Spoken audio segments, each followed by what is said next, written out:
अस्सलाम वालेकुम दोस्तों तसव्वुर करें एक ऐसी दुनिया जहां ना शहर थे, ना सड़कें, ना कारें, ना बिजली, सिर्फ जंगलात, बर्फीले मैदान, आतिश फशां और इंसान, वो भी सिर्फ चंद लाख।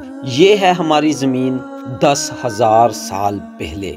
ये वो दौर था जब ज़मीन आखिरी बर्फानी दौर से निकल रही थी। शुमाली अमेरिका और यूरोप के बेशतर इलाके बर्फ़ से ढके हुए थे। साइबेरिया में मामूत घूमते थे और इंसान वो छोटे छोटे कबीलों में शिकार करते थे, गारों में रहते थे। लेकिन जैसे जैसे बर्फ़ पिघली, समुंदर की सतह बुलंद होने लगी, पुराने शहर, जजीरे और ज़मीनें पानी में गर्क हो गईं।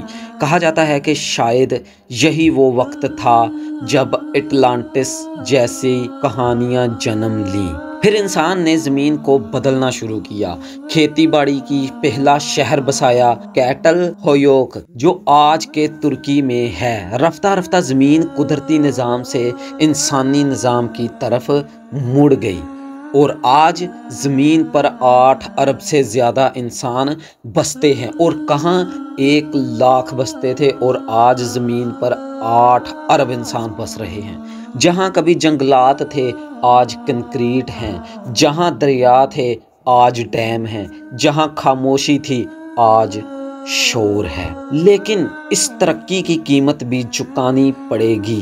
दर्जा हरारत बढ़ रहा है, ग्लेशियर्स पिघल रहे हैं, समुंदर चढ़ रहे हैं। क्या हम वही गलती दोबारा कर रहे हैं? ज़मीन तो बदली है, मगर क्या हमने सबक सीखा है? सवाल सिर्फ ये है, हम इसे बेहतर बनाएंगे या बर्बाद? अगर आपको लगता है ज़मीन अब भी बच सकती है तो कमेंट में सेव अर्थ ज़रूर लिखें। मिलते हैं नेक्स्ट वीडियो में, तब तक के लिए अल्लाह हाफिज़।